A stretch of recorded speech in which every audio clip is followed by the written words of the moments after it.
అలా ఆత్మను సిద్ధపరచుకోవాలి.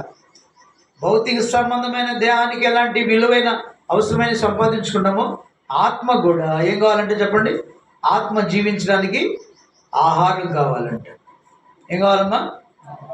ఏంటి ఆహారం? దేవుని వాక్యం అనే జీవాహారం. ఎప్పుడైతే దినదిన వాక్యాన్ని చదువుకుంటుంటావో నీ ఆత్మ వెలుగొందుతూ ఉంటుంది. దివారాత్రము ధ్యానించేవాడు ధన్యుడు అంటున్నాడు. ఈ ఆహారం తినవాడు ఎన్నడూను ఆకలి కొనడు. అది ఆహారము, దేవుని జీవాహారము, దేవుని వాక్యం అనే ఆహారము, దేవుని శరీరం అనే ఆహారము. దేవునికి స్తోత్రం చెప్పండి. కాబట్టి మనం రక్షణ పొంది మారు మనసు పొంది బాప్తిస్తం తీసుకొని ప్రభువు శరీరాన్ని తీసుకోవాలి. ప్రభు రక్తం అని మనం వివేచించి ప్రభు బలలో ప్రభు యొక్క సంస్కార ఆరాధన కార్యక్రమంలో పాల్గొంటే మనము నిత్యము ఆకలి దప్పులు లేని జీవితాన్ని అనుభవిస్తామని దేవుని కాబట్టి ఆత్మను సిద్ధపరచుకోవాలి, ఆత్మను వెలిగించుకోవాలి, ఆత్మకు సంబంధించిన ఆహారాన్ని సంపాదించుకోవాలి. భౌతిక సంబంధమైన ఆహారం శరీరానికి ఎంత ప్రయోజనమో, ఎంత ఉపయోగకరంగా ఉంటుందో కదా, ఈ భౌతిక సంబంధమైన ఆహారము ఆత్మకు ఉపయోగపడుద్దా? ఈ ఆహారం ఆత్మను జీవింపజేస్తుందా? జీవింపచేయదు. ఈ ఆహారం శరీరాన్ని కొద్ది కాలం శక్తినిస్తుంది, బలాన్ని ఇస్తుంది, కానీ కదా ఆత్మకు ఈ ఆహారం ప్రయోజనం లేదు. కాబట్టి ఆత్మను జీవింపజేసే ఆహారం ఏంటంటే దేవుని వాక్యం. దేవుని స్తోత్రం చెప్పండి, హల్లెలూయా. దేవుని ఆత్మను, నీలో ఉన్న ఆత్మను జీవింపజేసేది దేవుని వాక్యం. కాబట్టి వాక్యాన్ని ధ్యానించాలి, వాక్యాన్ని కదా వినాలి, వాక్యాన్ని దివారాత్రము వాక్యాన్ని సంపాదించుకోవాలి. ప్రేమ వాక్యం అంటే దేవుడు అని అర్థం. ఆది యందు వాక్యం ఉండెను, వాక్యమే దేవుడై ఉండెను, వాక్యమే దేవుడై ఉండెను. ఆది యందు వాక్యం ఉండెను, వాక్యము దేవుని వద్ద ఉండెను, వాక్యమే దేవుడు. జీవాహారమైన యేసుక్రీస్తు ప్రభువారే, యేసుక్రీస్తు ప్రభువారే దేవుడై ఉన్నాడు. కాబట్టి ఎవరు యేసుక్రీస్తు ప్రభువారిని వెతికి సంపాదించుకుంటారో ప్రియులారా వారు నిత్యము జీవిస్తారని అర్థం. ఎవరైతే ఆయన శరీరాన్ని తీసుకుంటారో వారు నిత్యము జీవిస్తారని దేవుని వాక్య భాగం ఉంటుంది. దేవునికి మహిమ కలుగును గాక. స్తోత్రం చెప్పండి, హల్లెలూయా. అదే రీతిగా ఈ పానీయము తాగువాడు ఎన్నడను దాహము కొనడంట. యోహాను సువార్తలో చూన్న మాటలు, యోహాను సువార్త 6వ అధ్యాయం, యోహాను సువార్త 6వ అధ్యాయం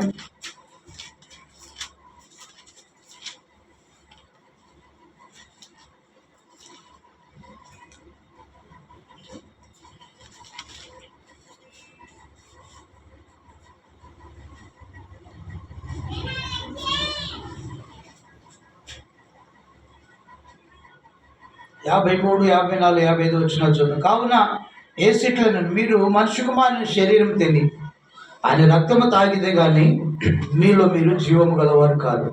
నా శరీరము తిని నా రక్తము త్రాగువాడు నిత్యజీవము గలవాడు. అంత్య దినము నేను వారిని లేపుతున్నాను. నా శరీరము నిజమైన ఆహారం కదా అంటున్నాడు. ఏమంటున్నాడు? నా శరీరము నిజమైన ఆహారం అంట. శరీరాన్ని ఎలా తీసుకుంటామంటే శరీరానికి సాదృశ్యం ఆయన అన్నాడు. పశువుగా వధించబడినటువంటి ఆయన శిలువలో నలుగొట్టబడిన దేహాన్ని మీరు నన్ను జ్ఞాపకం చేసుకున్నట్టుకు దీన్ని చేయమని చెప్పి మనకు హెచ్చరిక గైడ్ కమాండ్మెంట్ ఇచ్చినట్టుగా లేఖనాలు చూస్తున్నాడు. కాబట్టి నన్ను జ్ఞాపకం చేసుకుంటూ నా శరీరం తీసుకోమన్నాడు. ఇది నా శరీరం అనుకోమన్నాడు. ప్రార్థన చేసి ఆయన తన శిష్యులకు ఇస్తూ రొట్టెను.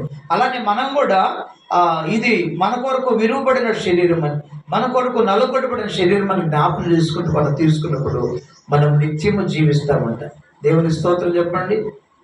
ఏం చేస్తామంట? ఎప్పుడైతే మనం ప్రభు శరీరాన్ని తీసుకుంటామో మనం నిత్యము జీవిస్తాం.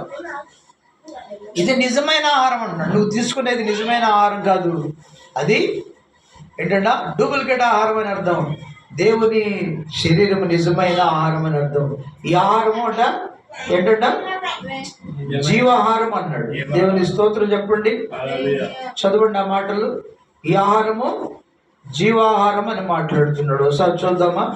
జీవాహారము నేనే, 49వ వచనం 6:49.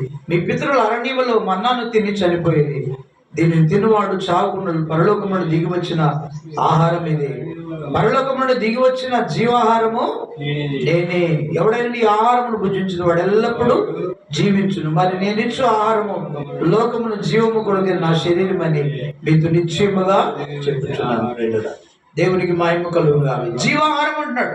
ఈ ఆహారం తిన్నవాడు ఎన్నడను ఆకలి కొనడు అని మాట్లాడుతున్నాడు. ఈ ఆహారం తిన్నవాడు ఎన్నడు, ఈ జీవజలము త్రాగువాడు ఎన్నడను దాహము కొనడని మాట్లాడుతున్నాడు. వీళ్ళరా, నిజమైన ఆహారం మీకు అనుగ్రహించుచున్నాడు. పరలోకమును దిగి వచ్చి లోకమునకు జీవమునిచ్చున్నది దేవుడు అనుగ్రహించే ఆహారమైనది మీకు నిశ్చయముగా చెప్పుచున్నాడు. దేవునికి స్తోత్రం కలుగునుగా. 34లో వచ్చిన ప్రభువా, ఈ ఆహారం ఎల్లప్పుడూ మాకు అనుగ్రహించమని. అందుకు యేసు వారితో ఇట్లను, జీవాహారము నేనే, నా ఎందుకు వచ్చేవాడు ఏమాత్రము ఆకలి కొనుడు, నా ఎందుకు విశ్వాసం ఉంచేవాడు ఎన్నడను దప్పికొనుడు కదా. మీరు నన్ను చూచియుండి విశ్వసింపక ఉన్నారని మీతో చెప్పిందని. తండ్రి, నాకు అనుగ్రహించిన వారందరూ నా ఎద్దకు వద్దుడు. నా ఎద్దకు వచ్చేవాడు నేనైతే ఏమాత్రము బయటికి త్రోసివేయను. నా ఇష్టము నెరవేర్చుకున్నాడు. నేను రాలేదుగా, నన్ను పంపిన వారి చిత్తము నెరవేర్చుడికి పరలోకం నుండి దిగి వచ్చి తిని. దేవునికి మహిమ కలుగునుగా. క్రీస్తునందు ప్రియులరా, జీవాహారము, ఈ ఆహారం తిన్నవాడు ఎన్నడను కదా ఆకలి కొనడని మాట్లాడుతున్నాడు.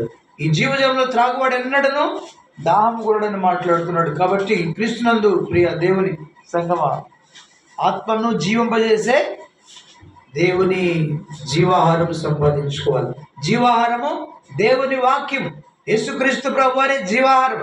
కాబట్టి యేసుక్రీస్తు ప్రభువారిని సంపాదించుకుంటే ఏమంటే లేఖనమే ఉంటుంది. ఎలా సంపాదించుకోవాలి క్రీస్తుని? మనసు ఆయన నిజమైన దేవుడని నువ్వు గ్రహించాలి. దేవుని మాట వినాలి కదా. ఆయన నోట క్రీస్తుని గురించిన మాట విన్నది, ప్రభువారి దగ్గరికి వచ్చింది, ఆమె జీవించింది కదా. ఏంటంట, సమరయ స్త్రీ కానీ లేకపోతే 12 సంవత్సరాల రక్తస్రావంతో బాధపడుతున్న స్త్రీ అంట క్రీస్తుని గుర్చి విన్నదంట. ఆయన యొద్దకు వచ్చింది. విని వెంటనే విశ్వాసం కలిగింది. విశ్వాసం తర్వాత ప్రభువారి దగ్గరికి వచ్చింది. ప్రభువారిని చూచింది. ఆమెకు ఏంటంటే విశ్వాసం, ఇంకా స్థిరమైన విశ్వాసం కలిగింది. నేను నా యొక్క జబ్బును గురించి ఈయనకు చెప్పాలి, ఈ పరమ వైద్యుని చెప్పాల్సిన అవసరం లేదు, ఈయన చూస్తేనే అర్థమవుతుంది, ఈయనను తాకితే నేను బాగుపడతాను అనుకొని ఆమె వెనుక మార్లు వచ్చి యేసుక్రీస్తు ప్రభువారి వస్త్రాలు తాకి తన రక్తదారును కట్టినట్లుగా లేఖనాలు, స్వస్థత నొందినట్లుగా లేఖనాలు. కుమారి, నీ విశ్వాసం నిన్ను స్వస్థపరిచినని ఆమెను పంపివేశాడు. కాబట్టి ఆయా నోట మనం క్రీస్తుని గురించిన మాట వినాలి. ఆయన నిజమైన దేవుడని గ్రహించాలి. ఆయన సృష్టికర్తని గ్రహించాలి. అప్పుడు మనం ఆయన యుద్ధకు వస్తాం. విశ్వాసం కలుగుద్ది. నా వినుట వల్ల నా విశ్వాసం కలుగునని రోమపత్రికలో మనం చూస్తున్నాం కదా. వినుట వల్ల ఏమవుతుంట? విశ్వాసం కలుగుద్ది. ఆ విశ్వాసం మనకు మన స్వస్థత, నెమ్మది, క్షేమాన్ని కలిగిస్తుంది. ఆయన నమ్మి విశ్వసించి కదా ఆయన యుద్ధకు వస్తే కుమారుని విశ్వాసం ఉంచేవాడు జీవంలోనికి దాటును, మరణంలోంచి. ఆ మాట చూద్దామా? 5వ అధ్యాయం యోహాను సువార్తలో, యేసుక్రీస్తు ప్రభువారిని నీవు సొంత రక్షకుడిగా అంగీకరించి ఆయన నమ్మితే, ఆయనను స్వీకరిస్తే, ఆయన ఇచ్చిన బాప్తిసం తీసుకొని ఆయన నడుస్తూ ఉంటేనంట మనం ఎలా కుమారుని విశ్వాసం ఉంచేవాడు. 24:5-24లో ఇక్కడ అంటున్నాడు కదా, నా మాట విని నన్ను పంపిన వాని యందు విశ్వాసం ఉంచేవాడు జీవము గల నిత్య జీవము గలవాడు. వాడు తీర్పులోనికి రాక మరణంలోంచి జీవములోనికి దాటి ఉన్నాడని మాట్లాడు. మన కుమారుడు అంటే యేసుక్రీస్తు ప్రభువారిని యందు విశ్వాసం ఉంచుదంట, మరణంలోంచి జీవంలోనికి దాటుతామంట, నిత్యము జీవిస్తామంట. నిత్యము జీవించడం అంటే ఇక చనిపోమని అర్థం. పిల్ల నిత్యము ప్రభువులో ఉంటామని అర్థం. లోకంలోనికి వెళ్ళకుండా, చీకటిలోనికి వెళ్ళకుండా క్రీస్తులో ఉంటామని అర్థం. పిల్ల కాబట్టి ఆత్మను జీవింపజేసేటువంటి జీవాహారాన్ని సంపాదించుకోవాలి. మనుషులు వేటిని సంపాదించుకుంటున్నారంట? యోహాను సువార్త 6వ అధ్యాయంలో దేనికోసం కష్టపడుతున్నారంట ఒకసారి చూద్దామా? యోహాను సువార్త 6వ అధ్యాయంలో 27వ వచనంలో ఒక మాట అంటున్నాడు. ఇలాగా చూద్దాం, లేఖనాలు ఇలా సెలవిస్తున్నాయి. క్షయమైన ఆహారం కోసం కష్టపడుకుడి కానీ నిత్య జీవము కలుగు చేయు అక్షయమైన జీవాహారం కోసమే కష్టపడి. మనుషు కుమారుడు దాన్ని మీకు ఇచ్చి ఉన్నాడు, ఎందుకంటే తండ్రి అయిన దేవుడు ఆయనకు ముద్ర వేసి ఉన్నాడు. క్షయమైన ఆహారం కోసం కష్టపడకుడి కానీ నిత్య జీవము కలుగు చేయు అక్షయమైన ఆహారం కోసమే కష్టపడు. మనుషుడు భౌతిక సమానమైన ఆహారం కోసం కష్టపడుతున్నాడంట. దేవుడు ఏమంటున్నాడంటే క్షయమైన ఆహారం కోసం కష్టపడవద్దంటే ఆ పని మానేయమని కాదు కదా. దానికోసమే నీ ప్రయాస. భౌతిక సంబంధమైనది కొద్ది కాలమే ప్రయోజనకరమైనది. ఇంతలో ఉన్నది తినిన వెంటనే బహిర్భూమికి వెళ్ళిపోద్ది. నీకు జీవాన్ని నీ ఆత్మను జీవింప చేయలేదు కాబట్టి దానికి ఇవ్వాల్సిన ప్రాముఖ్యత ఎంతవరకు ఇవ్వాలో అంతవరకు ఇవ్వాలి. అయితే అన్నిటికంటే ముఖ్యంగా ఏంటంటే అక్షయమైన ఆహారం కోసం కష్టపడు. అక్షయమైన ఆహారం అంట. దేవుని వాక్యం ఏంటంటే చెప్పండి, దేవుని వాక్యం అక్షయమైనటువంటి ఆహారం. చెప్పాలి ఏంటంటే క్షయము కాని ఆహారం అది. యేసుక్రీస్తు ప్రభు వారి ఆహారం కదా. దేవుని వాక్యము క్షయమేద్దా, లయం కాదు. భూమి ఆకాశంలో గతిస్తాయి కానీ ఆయన మాటలోని పొల్లైన సొన్నైనా నశించదు అన్నాడు. అంటే దేవుని వాక్యము నశించదు, క్షయము కాని ఆహారము. దేవునికి మహిమ కలుగు. అక్షయమైన ఆహారము, క్షయము కానిది, లయము కానిది. అది తినిన వెంటనే నీ ఆత్మను జీవింపజేస్తుంది. కానీ మన భౌతిక సంబంధమైన ఆహారం తీసుకున్నప్పుడు అది బహిర్భూమిలోకి వెళుతుంది. కానీ అది దేవుని ఆహారము నీకు బ్రతికిస్తుంది అంతే. ఇంకా బయటికి రావాల్సిన పని బయటికి రాదు. అది ఇక భౌతిక సంబంధమైన ఆహారం తింటున్నావు, అది బహిర్భూమికి వెళ్ళిపోతుంది అంటున్నాడు కదా. నీలోంచి వచ్చేటువంటి దేవుని మాటలు నీ ఆత్మను జీవింపజేసి నీ శరీరానికి బలాన్ని ఇస్తాయి. నీ ఆత్మకు శరీరానికి కూడా బలాన్ని ఇవ్వగలిగినటువంటి మాటలు దేవుని మాటలు అని అర్థం పిల్లలు. కాబట్టి అక్షయమైన ఆహారాన్ని నీవు 24 గంటలు భౌతిక సంబంధమైన ఆహారం కోసం కష్టపడటం కాదు, కానీ అది కూడా కష్టపడాలి. 24 గంటలు కాదు, నీకు సమయం ఇచ్చిన కొలది. అయితే ఆత్మను జీవింపజేసుకునే ఆహారాన్ని కూడా సంపాదించుకోవాలి. ఇది భౌతిక సంబంధమైన బైబిల్ కోరుకుంటే సరిపోదు. సంపాదించుకోవడం అంటే దేవుని వాక్యం కదా. వాక్యమే దేవుడై ఉన్నాడు కాబట్టి దేవునిని సంపాదించుకోవాలి, క్రీస్తుని సంపాదించుకోవాలి, మనసు మార్చుకోవాలి, రక్షణ పొందాలి. నీవు క్రీస్తును ధరించుకున్నావు అంటాడు. అపోస్తలులు అంటారు కదా, మాకు వెండి బంగారాలు మా దగ్గర లేవు కానీ మాకు కలిగినదే నీకు ఇస్తున్నామని నజరేయుడైన యేసు నామమును కలిగి ఉన్నారు వాళ్ళు. నజరేయుడైన యేసు క్రీస్తును మనం కలిగి ఉండాలి. దేవునిని నీవు కలిగి ఉండాలి, దేవుడు నీలో ఉండాలి, దేవుడు నీతో ఉండాలి. దేవుడు నువ్వు ప్రార్థన చేస్తే నీ ప్రార్థన వినాలి.